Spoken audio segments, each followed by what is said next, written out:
María Eugenia Vera, la cual, bueno, regularmente ella es la que nos hace el espacio de información como coordinadora de diplomados. El día de hoy tenemos una gran presentación, hecha ya y realizada por Gustavo desde hace varias semanas, y con mucho interés vamos a escuchar su plática, que versará justamente sobre la atención endodóncica al paciente inmunocomprometido. Es importante reconocer que Gustavo ha tenido una gran experiencia en esto. Él es profesor titular de endodoncia de aquí de la Facultad de Odontología del posgrado y tiene una gran experiencia con pacientes debido a su cercanía que tiene en el medio hospitalario. Y entonces, bueno, pues sea bienvenido y pues te oímos. Muchas gracias, doctor Navarro. Muy buenos días, maestra Vera.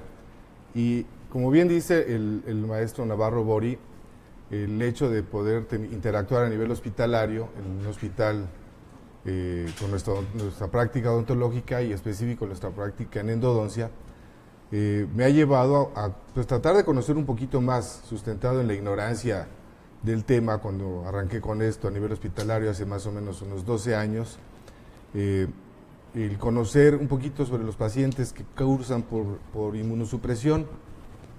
Si bien, aun cuando estando en un consultorio instalado en una torre de hospital, la frecuencia con que estos nos llegan es mayor, no estamos exentos de que esto suceda en cualquier consultorio. Y la atención a un paciente comprometido sistémicamente, pues tiene como condición el saber que este tipo de personas va a tener condiciones de atención de mucho cuidado por parte de nosotros.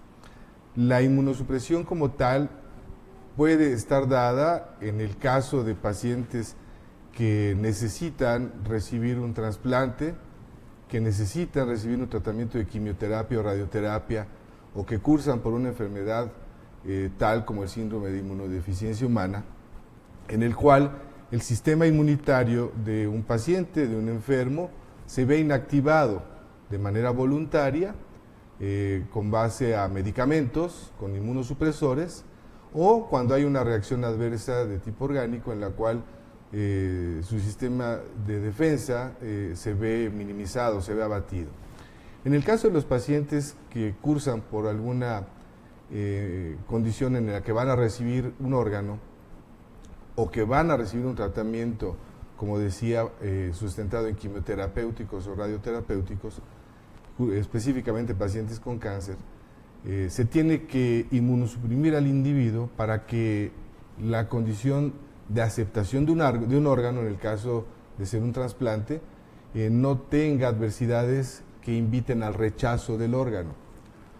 Y en el caso de pacientes que van a recibir un tratamiento sustentado en quimioterapia, básicamente, también es inmunodeprimir al paciente para que éste no tenga una condición adversa con el fármaco que se vaya a utilizar. Normalmente en estos casos se puede utilizar la ciclosporina como inmunosupresor. Y también condiciones en las cuales la salud del individuo se ve afectada en sus mecanismos de protección por alguna reacción contraria, no necesariamente inducida. Tal es el caso del virus de la inmunodeficiencia humana, que conlleva a que el paciente esté inmunosuprimido justamente por las condiciones que este virus provoca.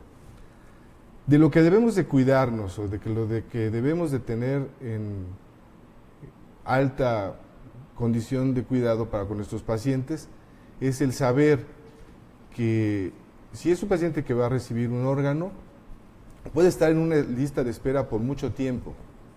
Y esa lista de espera prepara al individuo, nos da tiempo de preparar al paciente para que éste esté en condiciones óptimas que no permitan que el órgano pueda ser rechazado. Aun cuando el paciente tenga un donador familiar y las condiciones sean las óptimas para que él pueda recibir este órgano de parte de algún familiar, de una línea directa de herencia, puede haber condiciones que conlleven al rechazo del órgano, y esto sería una fatalidad. Y en el caso de ello, pues las condiciones más viables para que esto suceda es el que haya procesos infecciosos. Tal es el caso de los pacientes que justamente se ven inmunosuprimidos. La caries se convierte en un potencial muy importante de condición en la cual el proceso infeccioso se puede establecer. Este tipo de pacientes también pueden tener condiciones de sangrado de mayor importancia, de mayor durabilidad, de mayor extensión que un paciente convencional, que una persona sin estas condiciones, y la cronificación de los procesos inflamatorios se ve justamente mayormente favorecida en este tipo de individuos. Por lo que cuando hay la posibilidad de que un paciente, de que una persona tenga que cursar por alguna condición de ser receptor de un órgano en donación, o de que sea preparado para un proceso de quimioterapia o radioterapia, hay siempre un tiempo para que estas condiciones sean las más favorables, para que el individuo no tenga adversidades. En cualquiera de los dos casos viene la preparación en la que el médico en cuestión se encarga de hablar con el paciente, de prepararlo, no nada más en el sentido de decirle tienes una enfermedad que implicará la necesidad de radiarte, de darte una quimioterapia, o bien tenemos la necesidad de que recibas en donación el órgano que está fallando, y en cualquiera de esas dos circunstancias, pues hay una preparación.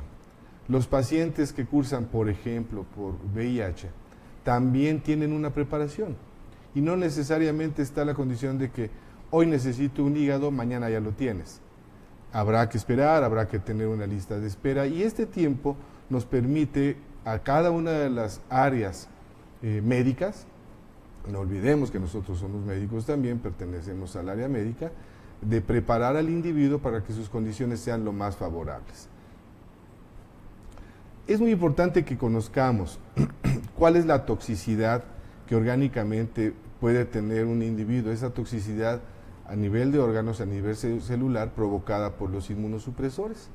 Normalmente, y el más común que se utiliza para bajar a este tipo de pacientes en su condición inmune es la ciclosporina. Y en este tipo de pacientes no es raro que esa toxicidad se vea reflejada provocando nefrotoxicidad, hepatotoxicidad o neurotoxicidad. Pero hay otros inmunosupresores que debemos de considerar muy importante conocer para tener en cuenta en el caso de que el paciente nos refiera en su ficha médica qué de esos medicamentos se está tomando. Puede ser, y no es raro, que cuando un individuo cursa por este tipo de condiciones se convierten en una enciclopedia viviente de su enfermedad. Yo he tenido pacientes que del mal que les afecta saben mucho, y a nosotros, como se diría de manera coloquial, nos puede agarrar en curva si no conocemos un poquito de estas condiciones. Entonces, decía yo, algunos inmunosupresores, como ya mencionaba, la ciclosporina, provocan estas afecciones en estos órganos. Pero, por ejemplo, la azatioprina también provoca otro tipo de alteraciones, por ejemplo, favoreciendo los exantemas, teniendo una toxicidad a nivel hepático o suprimiendo a la médula ósea. El metotrexato también puede suprimir la médula y puede provocar irritación gastrointestinal. Y otro, por ejemplo, de uso común en pacientes, por ejemplo, inmunodeprimidos por el virus de la inmunodeficiencia humana, como es el interferón, puede provocar fiebre, fatiga, mialgia. Estas condiciones, amén de considerarlas para la interacción de otros medicamentos que nosotros podemos con los que tenemos que apoyar a nuestro paciente, también son condiciones que nosotros debemos de tomar en cuenta para que el individuo, al interactuar con otros medicamentos, no pase un momento más complicado. Y al ejemplo de ello podemos considerar que en estos individuos, si vamos a tener que utilizar, por ejemplo, medicamentos tales como son desinflamatorios, o son analgésicos, o son antibiótico-terapia, pues considerar aquellas reacciones adversas que estos inmunosupresores provocan. Y muy importante, algo en lo que normalmente los odontólogos tenemos como que ese conflicto, es en el tener que considerar la interacción con otros médicos. Créanme que es muy bonito interactuar con ellos, ese peldaño en el que supuestamente están arriba, nosotros los odontólogos los hemos puesto arriba. Y aun cuando el tema versa sobre la atención endodóntica, yo considero que el tema debe o puede también ser tomado en cuenta para cualquier tipo de atención odontológica, en la cual vamos a manejar tejidos blandos, en la que vamos a manejar tejidos duros y los que vamos a estar interactuando con procesos infecciosos. Así pues, hay que planificar, hay que planear la atención con nuestros pacientes para que esta planificación conlleve a un trayecto, a un transcurso de mejor estancia del individuo en ello. Y al respecto, para que entendamos un poquito cuál viene siendo el accionar de estos medicamentos, me permitía hacer este cuadro que de manera sinóptica a mí me permitió entender un poco más. Hago énfasis en este punto porque al transcurso del tiempo que tengo ya de dedicarme al área de la endodoncia, de pronto me han llegado pacientes que yo no conocía ni siquiera que esa patología que ellos ofrecían en su historia clínica existía. Por fortuna, en algunos casos ha habido el tiempo de, conociendo esa patología referida por el paciente en su historia médica, nos da tiempo justamente de podernos ir al libro, de poder conocer qué es lo que tiene y entonces no provocar una afección secundaria por desconocimiento de ello. Y así pues, con esta misma condición de no conocer, pues tratamos y debemos de tratar de entender un poquito más de lo que el paciente está cursando. Y así pues, la corteza suprarrenal nos va a dar dos condiciones de formar esteroides. Las hormonas esteroideas como tal, ¿sí? Y la otra condición que son los andrógenos y los corticoides, de los cuales se conforma también los glucocorticoides y los mineralocorticoides. Estos, los glucocorticoides, van a estar conformando dos sustancias, dos condiciones muy importantes, que es el cortisol y que es la corticosterona. Estas tienen una acción antiinflamatoria y además también inmunosupresora. Al estar presentes estas en el organismo de un individuo, van a conllevar o a provocar como una condición secundaria importante la disminución en la actividad fibroblástica y como consecuencia de ello habrá menos colágeno. Si recordamos, la pulpa dental está conformada por colágeno. Al haber una disminución en esta, entonces, el riesgo de lo que los investigadores llaman cronificación del proceso inflamatorio está presente. Y como consecuencia de ello hay un retraso, esto conllevará a un retraso en la cicatrización de cualquier tejido que nosotros tengamos que afectar.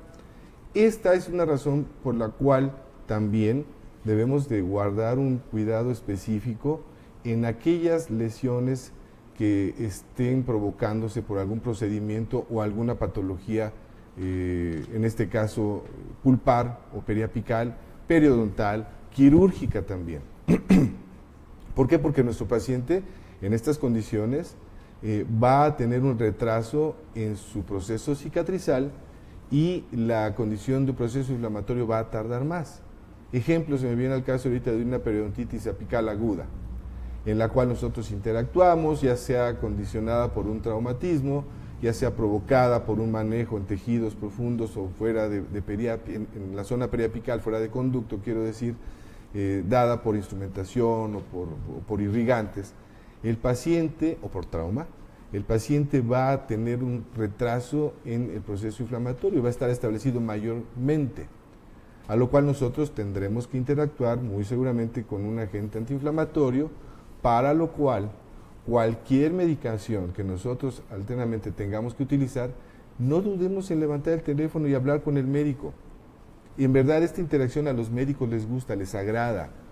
Si bien de pronto en esa condición somos criticados porque no interactuamos con ellos, esta es una oportunidad muy importante ante cualquier patología sistémica que el paciente pueda presentar. Si tenemos duda, levantar el teléfono. Oye, tenemos un paciente en común, vamos a utilizar esta medicación. Yo tengo la oportunidad de que de pronto el oncólogo me refiere a pacientes, el infectólogo me refiere a pacientes, si el hepatólogo me refiere a pacientes. Y yo no dudo en hablar con él y decirle, oye, ¿qué cuidados te gustaría que manejáramos? ¿Qué precauciones debemos de tener? ¿Sí? Levantar el teléfono porque, por ejemplo, en algún momento dado, el paciente puede, siendo un paciente cardiópata, cursar justamente con una condición meramente vagal y tener una manifestación en ese momento clínica que nos pueda hacer pensar que el paciente está teniendo alguna condición cardíaca adversa. Y si no sabemos discriminar lo que vendría siendo una condición meramente emotiva, pues en ese momento hablarle al paciente, al cardio, y tenemos un paciente común, está teniendo este cuadro. Hablo de un caso muy particular en la que el cardiólogo en ese momento me dijo, no te preocupes, está teniendo una descarga vasovagal, tranquilo, si el cuadro es ese, nada más llévalo a tranquilidad, todavía ni siquiera habíamos infiltrado un anestésico, pero este pánico podemos llegarlo a tener. Dentro de esta toxicidad orgánica y celular dada por los inmunosupresores, tenemos específicamente aquellos que los corticosteroides provocan de manera alterna o secundaria como consecuencia de su ingesta. Hay que considerar que estos medicamentos van a estar instalados en el organismo de un individuo por largo tiempo, ¿sí? Van a estar alquilados dentro del hígado, van a estar alquilados también en otros órganos, entonces el efecto va a ser muy probable, viablemente establecido en un paciente en el consumo de estos medicamentos. Los corticosteroides, decía yo, van a provocar gastritis, úlceras pépticas, diabetogénesis, en algunos casos desarrollan síndrome de Cushing, la cicatrización se va a ver afectada, se va a ver alterada, va a ser mala, va a ser tardía. Va a haber una supresión suprarrenal, ya hablábamos en la diapositiva anterior de lo que esa supresión suprarrenal conlleva a cronificación de un proceso inflamatorio. Inhibirá el crecimiento en el caso de que estas afecciones se presenten en pacientes que no hayan terminado su desarrollo.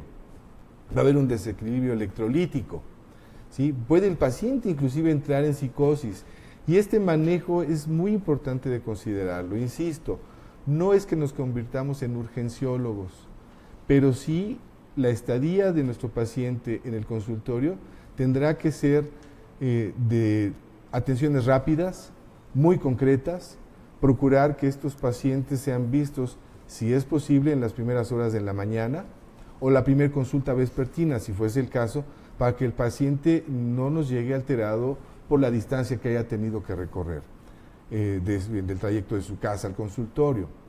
Habrá ocasiones en las que el paciente, ya teniendo una terapia, pueda estar hospitalizado y en ese momento tener una alteración odontológica que nos invite a que el médico nos hable y nos diga, oye, necesito que veas a este paciente porque está teniendo esta condición. Bien, hay cuidados orales que el paciente en estas condiciones deberá tener previos a su tratamiento, durante el tratamiento y posteriores al tratamiento. Es decir, y pongámoslo en el ejemplo, previo a recibir un órgano en donación, previo a recibir un tratamiento sustentado en quimioterapéuticos o en radioterapia, o si está cursando por un problema de inmunodeficiencia. Estos cuidados orales, si es la presencia de caries profunda, ¿sí?, por escasa higiene oral, si es un problema de una enfermedad periodontal avanzada, que vienen siendo, la par se ha dicho, las grandes problemáticas de salud oral en nuestro país. A la fecha todavía sigue prevaleciendo la caries y sigue prevaleciendo la enfermedad periodontal. Entonces, si el paciente va a entrar a cualquiera de estas terapias, tenemos el tiempo para que, normalmente es un protocolo establecido por sus médicos, para que vaya al consultorio odontológico y sean tratados de procesos cariosos. Normalmente se nos recomienda, si va a interactuar con radioterapia en cabeza y cuello, que no haya prótesis metálicas, entonces habrá el tiempo de que sean sustituidas. Ponernos en contacto, si no es nuestra área, con el protesista para que él interactúe, con el periodoncista para que él interactúe. Y si es en el área de endodoncia, pues así sucede también lo mismo. Aquí, en estos cuidados previos, A veces, cuando es posible, esos cuidados previos pueden ser atendidos en un periodo de un mes, probablemente antes de arrancar con la quimioterapia o la radioterapia, pero a veces tienen que ser tomados en cuenta de manera muy pronta. Insisto, la donación de órganos en nuestro país, a pesar de estar dando pasos en aras de que pueda haber esa educación de donación, todavía es muy lenta. Pero en ocasiones los estudios coinciden, el familiar está a la mano para que esto pueda darse, entonces hay que evitar el riesgo de un proceso infeccioso que emane de la cavidad oral. En estos casos hay que sopesar. Si nos encontramos con patología periapical, por ejemplo, que conlleve a que la terapia de regulación y salud de ese diente lleve mucho tiempo, habrá que discriminar y entonces entrar, si así fuese el caso, a que este diente tenga que ser extraído. Y en estos tiempos también hablamos de tiempos de cicatrización. Si ese proceso cicatrizal va a caer justamente en el previo a que dé tiempo para que el individuo pueda iniciar su procedimiento, pues así tendrá que ser. La planificación, por ejemplo, en pacientes con VIH, va de la mano de que pueda haber un recuento linfocitario de los linfocitos cooperadores inductores, los CD4, que sea superior a 200 células por milímetro cúbico. Cuando es menor a 200 o hay ulceraciones producidas ya en estadios muy graves, como puede ser la presencia de un Kaposi, la interacción tendrá que ser a nivel hospitalario. Y aquí hay que tener mucho cuidado. En la imagen que seguramente están ustedes viendo, por ejemplo, la chica que se presenta en el extremo inferior izquierdo ya tiene un Kaposi muy avanzado. En estos casos definitivamente no van a llegar a nuestro hospital. En la diapositiva inferior derecho podemos ver una lesión intraoral que, créanme, hay ocasiones en las que puede ser confundida con una condición periodontal, aunque suene risible, pero no, hay que saber diferenciar. Con esto tenemos, por ejemplo, en la universidad, y me permito hacer el anuncio, de Cedivipa, en la cual nosotros, si tenemos duda, tomemos una fotografía, mandémoslas a Cedivipa y ahí el personal encargado nos dirá, ¿sabes qué? Tengo duda de esto, vamos a hacer un estudio más profundo, te sugiero con algún patólogo. En la diapositiva de la toma palatina, por ejemplo, esa lesión que aparece asociada al diente número 16, si no tenemos cuidado, pudiéramos pensar que es una lesión de corte de una patología pulpoperiapical, pero ya es un Kaposi intraoral. Entonces, estas condiciones hay que tomarlas en cuenta en cualquiera de estos casos. Y como explicaba, justamente en caso de que esos cuidados orales estén comprometidos, pues pensar en un proceso quirúrgico, en una extracción dental, para que no haya un problema cicatrizal y que conlleve un proceso infeccioso en pleno momento de inmunosupresión. En el caso de VIH-Sida, la planificación también de entrando en el recuento de una química, de una biometría, que el recuento de neutrófilos sea menor a 500 células, para que tengamos una consideración muy importante de cuidados en procesos infecciosos, en bacteremias, y en estos estadios hay que considerar que el paciente generalmente ya está sometido a antibiótico-terapia. Cualquiera de los tres casos en consideración, y yo me atrevería a decir que cualquier patología de corte sistémico, diabetes, por ejemplo, o pacientes que cursen por algún problema de tipo endocrinológico que a la par, en algunas ocasiones, puede desencadenar un problema cardiovascular, un problema diabético, considerar que la antibiótico-terapia es de soporte. Y dentro de ella considerar aquella que los efectos secundarios o adversos en el paciente no se vean recrudecidos. El tratamiento en pacientes, hablando endodóncicamente, de cualquiera de estas condiciones sistémicas que se han referido, tendrá que invariablemente cursar por una profilaxis antibiótica, para de esta manera evitar una condición bacteriana difícil de llevar y que se asocia a un proceso infeccioso. Recordemos que este tipo de pacientes son de una susceptibilidad infecciosa mayor, son proclives a ello, y son pacientes que ya manejan un estrés, inclusive si recordamos en una diapositiva anterior, asociado a psicosis. Entonces, evitar citas largas, ya decíamos que sean de preferencia en las primeras horas de la mañana o las primeras citas vespertinas, que no se ve interrumpida su alimentación, porque el soporte alimenticio en estos individuos es básico, y que no sean citas que conlleven a mayor estrés. Cuidar mucho en un momento dado las condiciones que el paciente per se ya tiene.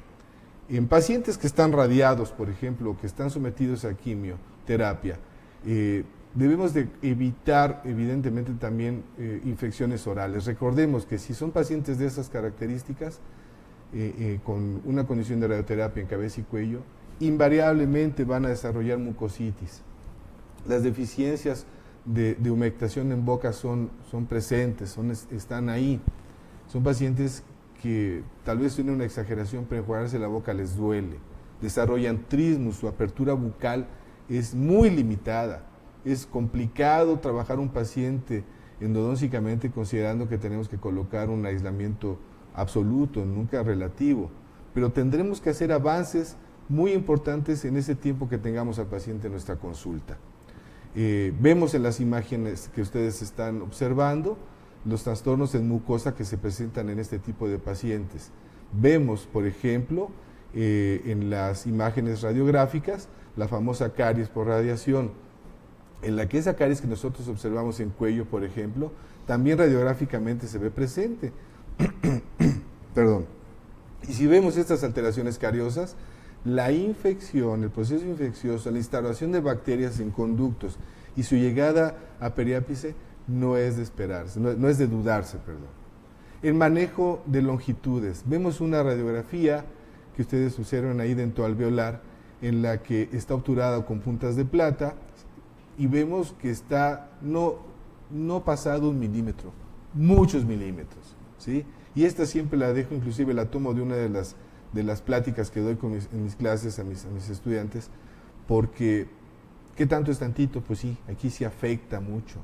La otra diapositiva dentoalveolar, vemos un instrumento fracturado en la zona periapical. Es más difícil haber llevado ahí ese instrumento de lo que pudiéramos pensar, pero ahí estaba fracturado, y es de una paciente que estaba cursando justamente por un proceso infeccioso importante, amén de haber estado sometida a radioterapia. Entonces, nos espanta el proceso de afección luego de una extracción, por ejemplo, en el que el paciente pueda desarrollar una necrosis mandibular, ¿sí? Una osteoradionecrosis, que es la que nos aterra. Pero hay otro tipo de alteraciones que nosotros mismos podemos provocar. En las imágenes lateral de cráneo, luego hay un acercamiento en un premolar.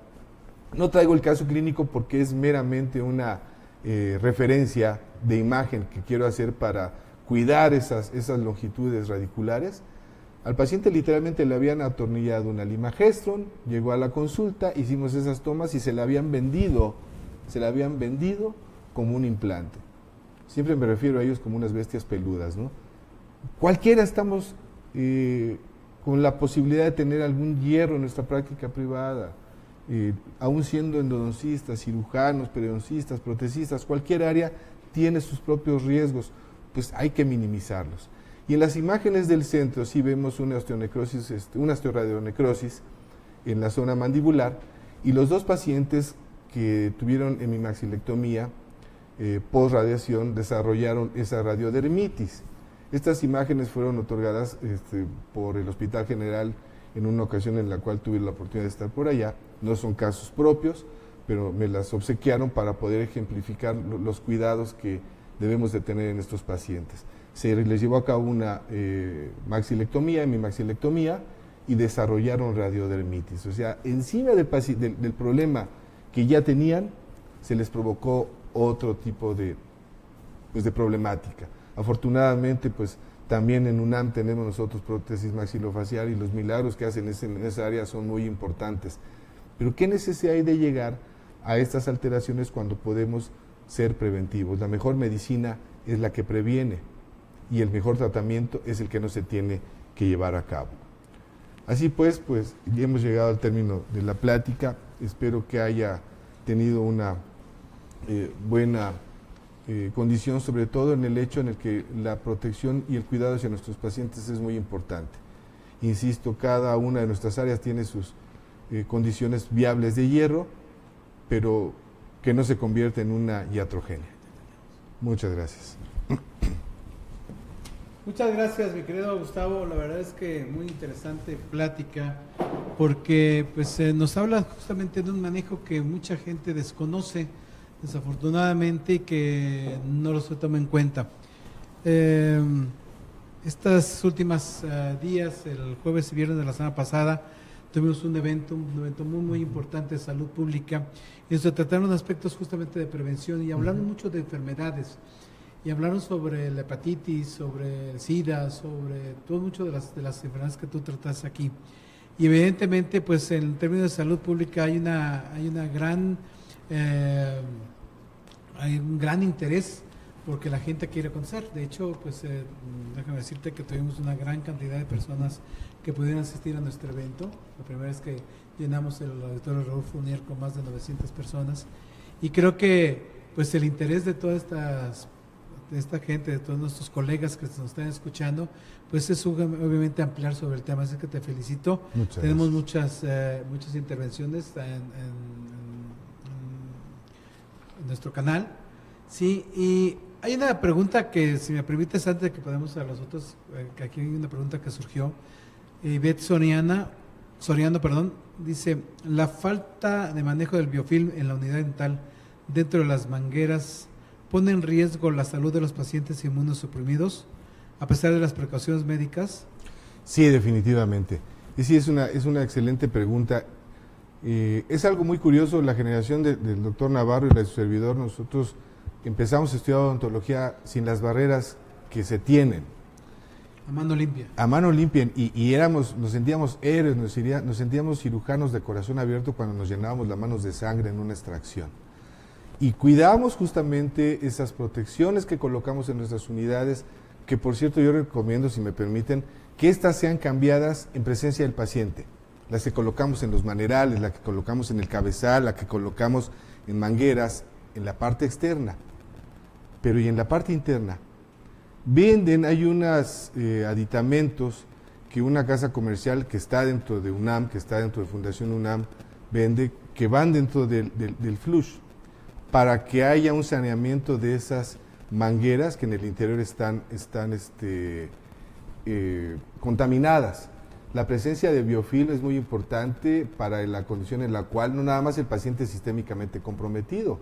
Hay casos referidos en los que individuos sin haber tenido alguna merma sistémica han sido contagiados de algunas enfermedades justamente por ello. Entonces sí, el tratar las mangueras para que haya una limpieza, una desinfección, es muy importante. Y sí, tengo yo entendido que hay una casa comercial, bueno, sé cuál es la casa comercial, se encarga de ello, es COA específicamente, que consigue estos aditamentos que van en el flush, que nos obliga a tener la Secretaría de Salud dentro de su norma, para que éste esté limpiando todo el mugrero que hay en las mangueras.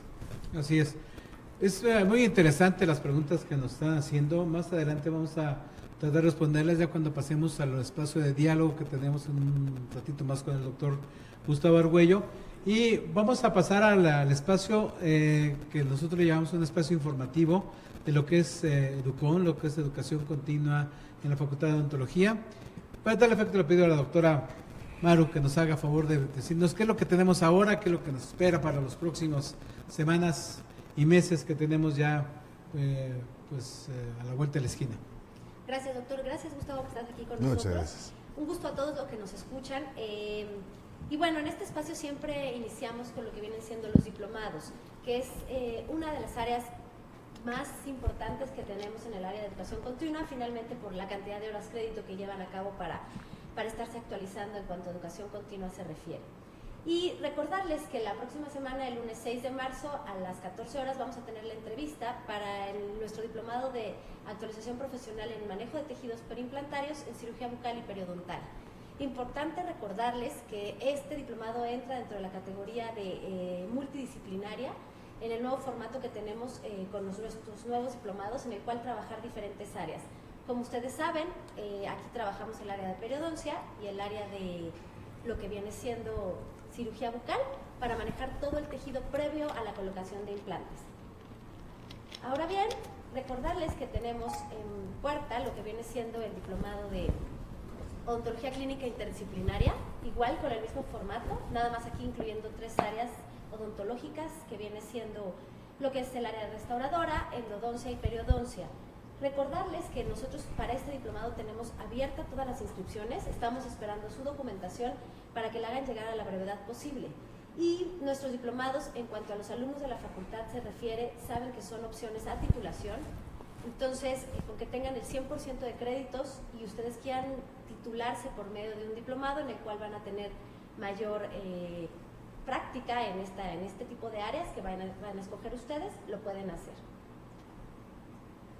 Ahora bien, dentro de nuestros próximos congresos quisiéramos irles recordando el que es para nosotros el más importante, por el hecho de la cantidad de personas que asisten a él, por el hecho de que en diferentes administraciones, incluyendo la del doctor Fernández Pedrero, se trata de becar a la mayor cantidad de compañeros, colegas, odontólogos. Es nuestro congreso magno de la Facultad de Odontología, el cual siempre llevamos fuera de nuestra casa, fuera de la facultad, a lo que viene siendo el World Trade Center, llevándose a cabo los días 4, 5 y 6 de mayo. Y al mismo tiempo tenemos, aparte que es el con mayor asistencia, el que tiene mayor interdisciplina por las diferentes áreas que se trabajan, el cual también ahora, desde el año pasado, si no me corrige el doctor Bori, tenemos alrededor de 100 ponentes. El año pasado tuvimos cercanos a los 100 y ya a partir de este año vamos a tener arriba de 100 ponentes, ¿verdad, doctor? Así es, así es. Sí, vamos a tener una gran cantidad de ponentes, tanto nacionales como extranjeros. Y bueno, pues estamos invitándolos a todos ustedes para que participen con nosotros en este magno evento que lleva, como todos ustedes saben, en este tipo de congresos, pues un gran trabajo que lleva varios meses de organización, y esperamos que sea un éxito. El pasado lunes igualmente tuvimos una junta con las escuelas que están dentro del área metropolitana, y pues participaron cerca de 12 de las facultades y escuelas que se encuentran aquí en nuestro entorno, en la Ciudad de México. Y bueno, pues todos pues muy motivadas y todo para que puedan enviar a sus alumnos y profesores. Invitamos a todos ustedes a que participen. Tenemos varias formas de registro. Sí, ustedes pueden entrar a la página www.odonto.unam.mx, ir directamente a lo que corresponde al proceso de inscripción, y evidentemente pues van a encontrar algunas oportunidades para pagar, ya sea en un banco o ya pueden pagar a través de ciertos portales como InfoExpo y Portal Odontólogos. Los invitamos a que participen, vamos a estar insistiendo en nuestros siguientes programas, sí, para que ustedes pues nos hagan el favor de participar con nosotros, y prácticamente en menos de 15 días ya tendremos el programa definitivo para que ustedes puedan estar observándolo, y pues los esperamos para este evento. Muchas gracias. Gracias, doctor. También en este evento es cuando se lleva a cabo nuestro encuentro estudiantil de facultades y escuelas de odontología del país, con la importancia que esto conlleva. Si bien el año pasado tuvimos alrededor de 1,200 carteles y fueron aceptados por logística para poder exhibirlos todos alrededor de 780, pues este año esperamos recibir lo mismo, poder tener ese intercambio tanto académico como social con las diferentes áreas de las diferentes escuelas de facultades de odontología. Les mandamos y les ponemos en la diapositiva lo que viene siendo la fecha límite de entrega de registros de sus resúmenes para estos carteles, que sería el 24 de marzo, y ya el doctor les mencionó cómo se pueden meter ustedes a la página de la facultad. La parte principal de la página de la facultad, lo que se exhibe de su lado inferior derecho, viene siendo todos los eventos, resaltando, como ustedes ven, el que nosotros estamos mencionando, que es el Congreso de la Facultad de Odontología. Así bien, ustedes dan clic en esa zona y se despliega todos nuestros eventos, dándole la parte interesante que a ustedes les llame la atención y les interese, para que puedan tener el acceso al mismo, ver todas las solicitudes de registro y qué es los datos que ustedes requieren para poder, una, registrarse, y dos, si es que quieren llevar algún cartel, poder meter su resumen. Ahora bien, en cuanto a cursos sabatinos se refiere, nosotros manejamos siempre la logística de los mismos en el primer semestre del año, como ustedes lo ven en pantalla. Finalmente me gustaría resaltarles los que tenemos para este mes, que estamos iniciando, que vendrían siendo los cursos sabatinos para este sábado 4 de marzo vamos a tener diagnóstico y tratamiento ortodóntico en dentición primaria y mixta. El 11 de marzo vamos a tener el curso de RCP, que es un curso taller, no como clase magistral. El 25 de marzo tenemos reconstrucción craneofacial, que igual es un curso en el cual ustedes manejan toda la situación que tiene que ver con el área de legal y forense enfocado en odontología. Y el 1 de abril tenemos técnica de obturación de conductos termoplastificada, llevándolo a cabo con ultrasonido. Son cursos más cerrados, al ser cursos talleres tienen que ser con cupo limitado. Todavía tenemos para los últimos dos, para el que tiene que ver con endodoncia y con reconstrucción craneofacial, para aquellas personas que gusten, ya saben cómo inscribirse con nosotros. Es entrando a la página y igual en la zona en la parte de educación continua, buscan la información que tenemos a través de lo que vienen siendo cursos sabatinos. Recuerden que la logística para ellos y para que cada quien pueda tener su lugar asegurado en estos que son tan limitados como curso taller, gracias, es entrando, pidiéndonos ya sea por correo, al correo de diplomadosodontunam@gmail.com una ficha de referencia, la cual se les devuelve por correo. Ustedes hacen el pago en Bancomer, regresan la ficha de la misma manera, ya sea escaneada o por medio del correo, para que entonces ustedes puedan asegurar su lugar. Estos cursos seguimos manteniendo el mismo costo desde el año pasado, es de 400 pesos, tratando de respetar lo más que se pueda esto, a excepción de los cursos de RCP. Igual viene todo lo que ahorita les explicamos, cómo desglosan en la página, cómo pueden ustedes inscribirse y ver exhibiéndose todos los que llevamos a cabo, aunque ahorita nada más les hayamos hecho mención de los cursos que se llevan a cabo en marzo. Y desde el mes pasado, les estuvimos diciendo de nuestros nuevos proyectos trabajando. Y ustedes se han de estar dando cuenta, todos los miércoles, en punto de las 10, en lo que viene siendo nuestro Face de Facultad de Odontología UNAM, ustedes nos pueden encontrar con diferentes charlas. Tratamos de que sean temas interesantes para toda la comunidad odontológica. Y el día de hoy estamos enlazando nuestro programa de radio que llevamos a cabo con I+D, junto con el Face en vivo, para que ustedes puedan recibir la misma información. Recordarles que el próximo miércoles 8 de marzo vamos a tener el tema de odontología para el bebé con la doctora Blanca Estela Hernández Ramírez. Esperamos poder estar en contacto con ustedes, mandarles y exhibiéndoles ahorita en pantalla lo que vienen siendo nuestros correos para poder estar dando información y recibiendo cualquier dato que ustedes quieran tener, nuestros teléfonos, el Face de lo que viene siendo Educon, que es el que ven ahorita exhibiéndose. Sin embargo, a través del Face de Facultad de Odontología UNAM es donde estamos teniendo nuestras charlas de aprendiendo a distancia. Y bueno, en cuanto al programa de radio, que se refiere que tenemos una vez al mes y que es un poco más extenso, nos volvemos a ver el 5 de abril. Gracias, doctor. Muy bien, pues muchísimas gracias, Maru. Realmente para nosotros ha sido una gran sorpresa el que con el apoyo de todos los compañeros aquí presentes, con I+D, con Rodrigo, con Mario, con los compañeros de Servicio Social, nos hemos dado cuenta que del alcance que pueden llegar a tener todas las redes. Y bueno, el día de hoy hemos estado transmitiendo desde la semana pasada, jueves y viernes de la semana pasada, hemos tenido una gran oportunidad de que la gente nos esté escuchando. Igualmente el pasado lunes tuvimos la presencia del doctor Brad Neville, sí, que es el autor de un libro de patología muy importante. Los patólogos le dicen el libro de patología, que es el que prácticamente todos lo consultan. Y tuvimos la gran oportunidad que ella estuviera con nosotros, tuvimos una gran oportunidad de que estuviéramos con ellos.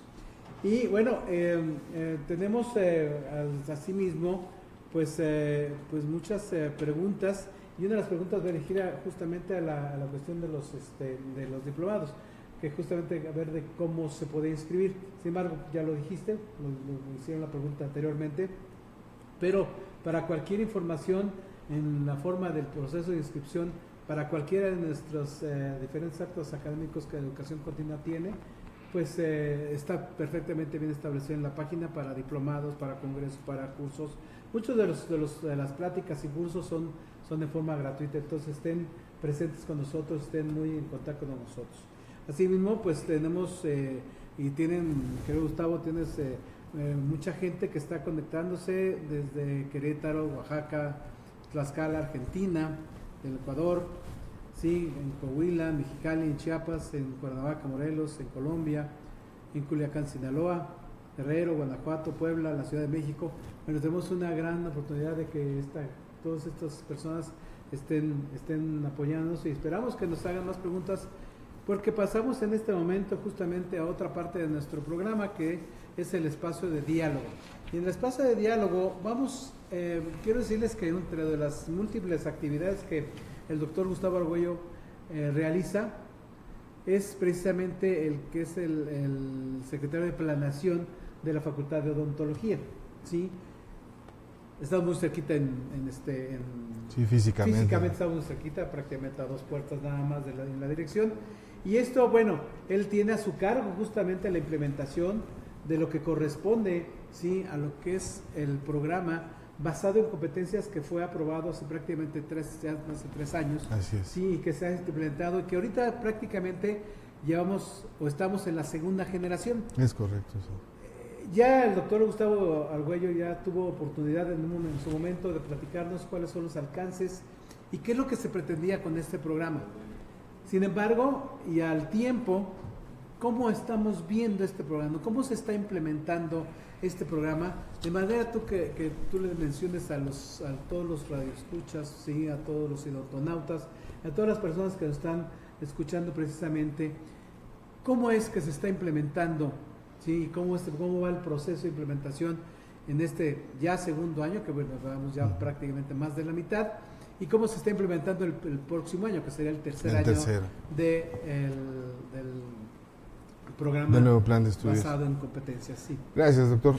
Efectivamente, como bien dice el doctor Navarro, de Navarro Bori, nuestra cercanía físicamente y también emotiva dentro del equipo del señor director, pues está ahí. Y es como el doctor Fernández nos ha incitado, nos ha invitado a trabajar justamente pensando en la odontología para nuestro país. Para poder implementar un plan de estudios no es nada más el que se nos ocurra a unos cuantos. En este proceso trabajaron 3/4 partes de los académicos de esta facultad, y estas 3/4 partes de académicos de cada una de las áreas. No podría yo dar mi opinión en endodoncia, en operatoria dental, por ejemplo, o en rehabilitadora, o en preventiva, o en el manejo de dolor, siendo de un área ajena. Entonces se conformaron grupos de trabajo, se llevó a cabo el desarrollo del plan de estudios basado en competencias, como bien dice el doctor Navarro Bori, y fue aprobado por el Consejo Universitario en 2014. De ese tiempo a la fecha vino todo un proceso cumpliendo con un protocolo que así nos lo marca el reglamento. Primeramente, como decía, el que las instancias involucradas dieran el visto bueno a nuestro plan de estudios, en su momento hacer algunos ajustes sugeridos por ellos mismos, llevados a nuestros profesores, a nuestros coloquios, ellos llevando a cabo la conformación de estas cartas descriptivas de cada una de las asignaturas que conforman el mapa curricular o la malla curricular, y luego entonces el transformar esas cartas descriptivas en programas, y esos programas que mantengan justamente la actualización.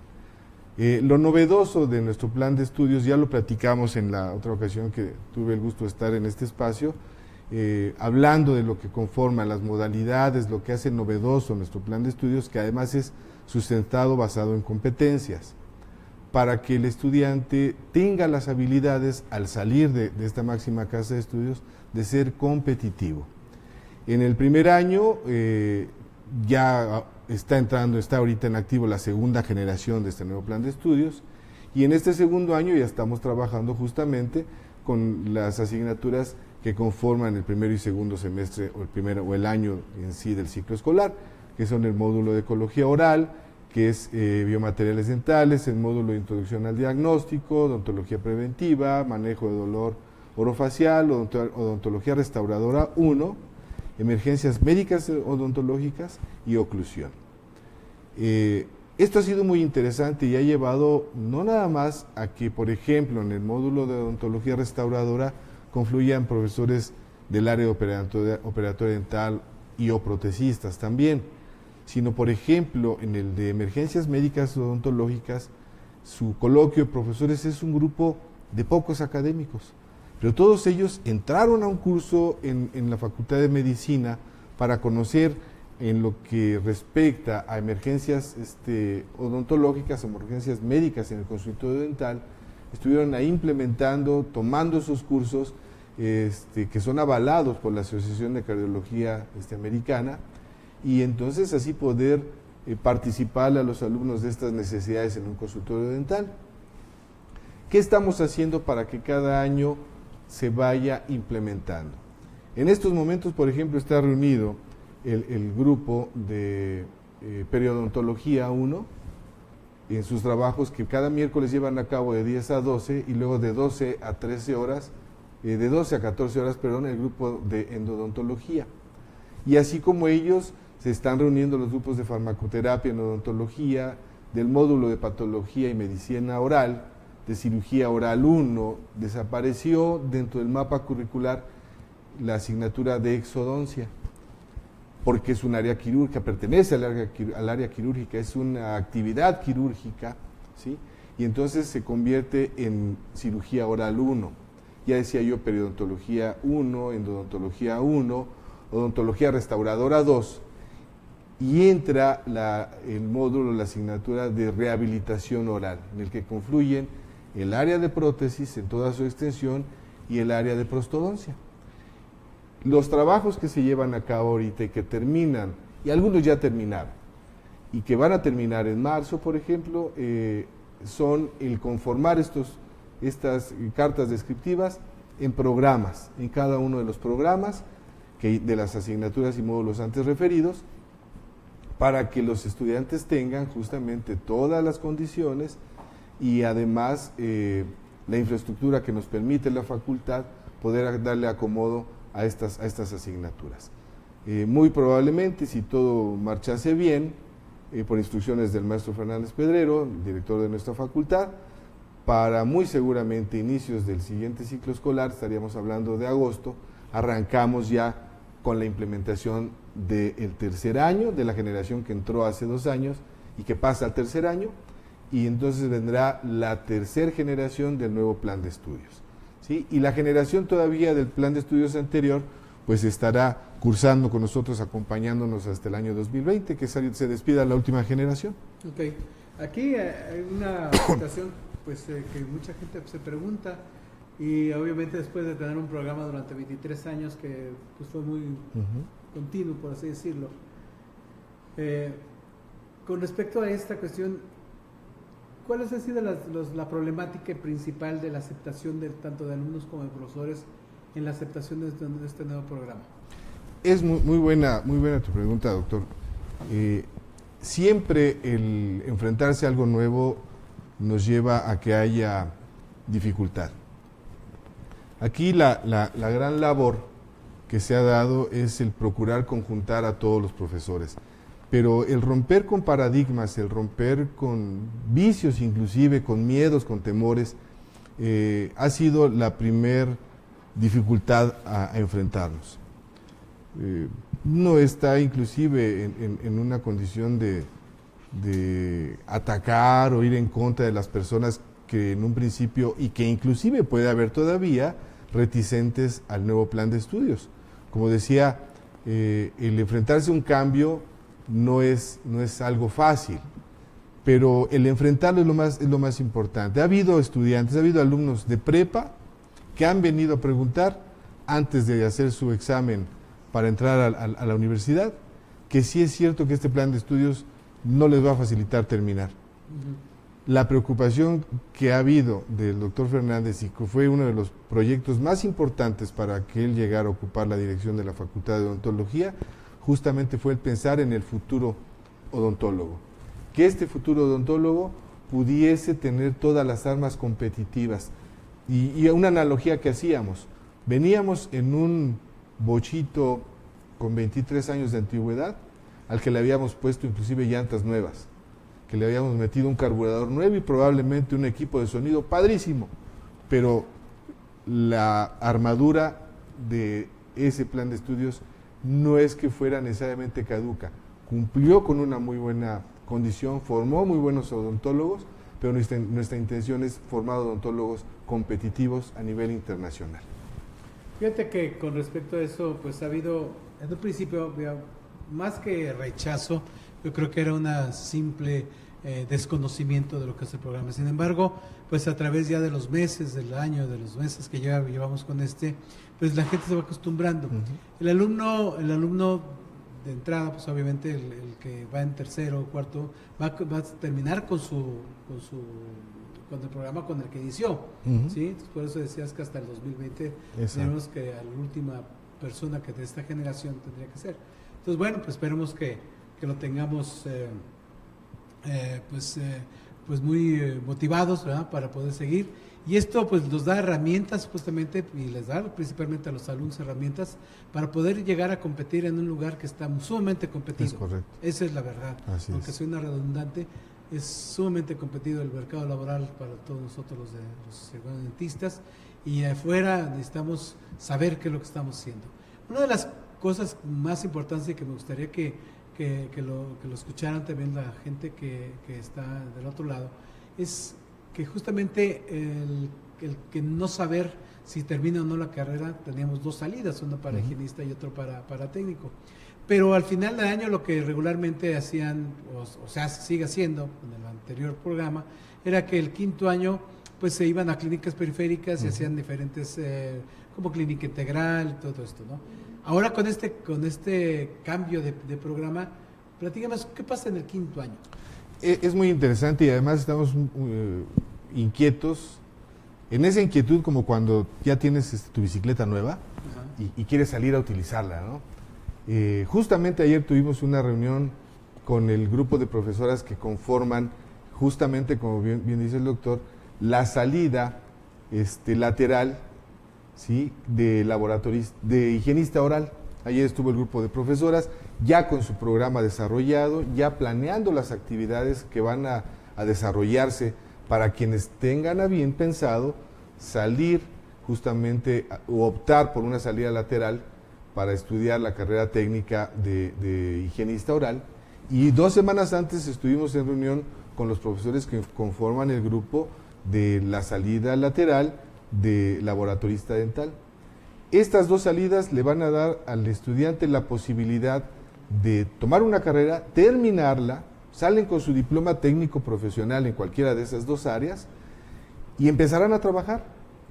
Empezarán a ser higienistas, una nueva generación de higienistas, una muy preparada generación de higienistas que para poderla tomar tiene cualquiera de las 2 opciones que haber cursado el segundo año, haberlo terminado, haberlo aprobado. No puede decir, ay, no me gustó, me salgo a la salida y luego me voy a la salida y luego regreso otra vez a la licenciatura. No, tiene que haber obligadamente terminado bien todos sus créditos y entonces soy un alumno regular y opto por la salida.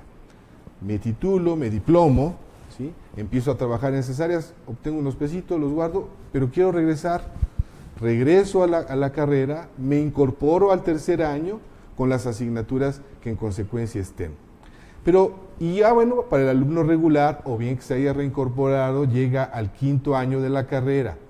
En ese quinto año de la carrera se han incorporado unas modalidades, en las cuales van a existir áreas de profundización para que el alumno las escoja, su área de profundización, y entonces, además de llevar, por ejemplo, en el quinto año, administración en odontología, metodología de la investigación, clínica integral a adultos y adultos mayores, y así también clínica integral de niños y adolescentes, en esas clínicas el estudiante va a ver pacientes de prótesis, va a ver pacientes de cualquiera de las áreas, pero va a tener mayor que hacer en las áreas de profundización, como son en odontología, periodontología, rehabilitación oral, ¿sí?, cirugía oral, endodontología y periodontología, o bien odontopediatría, ortodoncia y ortopedia. Muy importante, y qué bueno que tocaste ese punto, doctor. No van a salir con un diplomado en esas áreas, van a tener mayor conocimiento del manejo de esas oportunidades.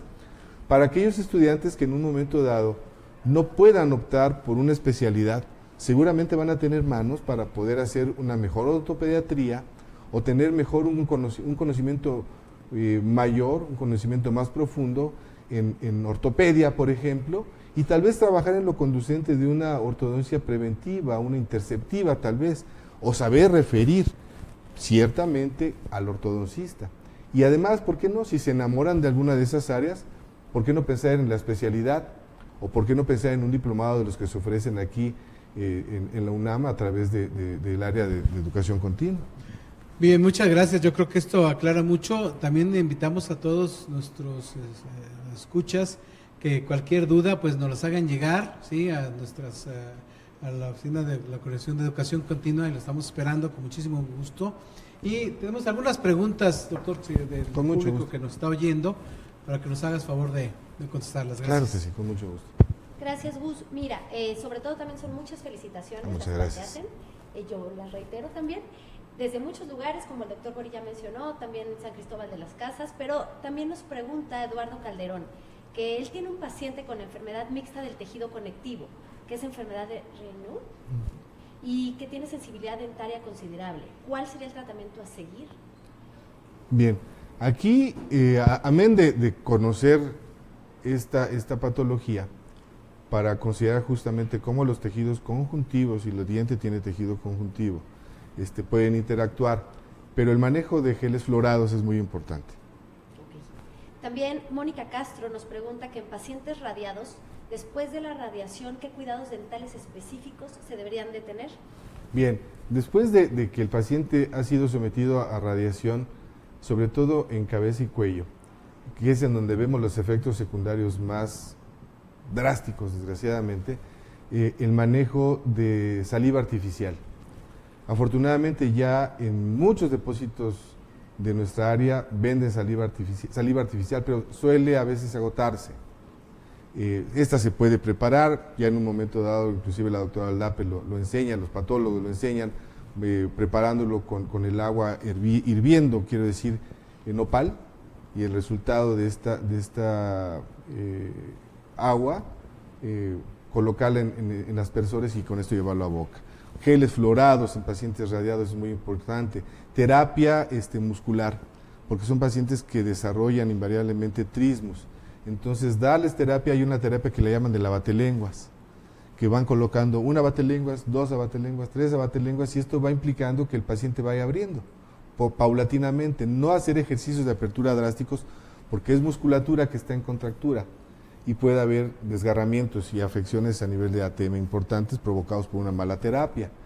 Muy importante el que reanude, si es que no pudo terminar su tratamiento odontológico, reanude el tratamiento con el especialista, con las precauciones que ya vimos, que son muy importantes para evitar una consecuencia drástica.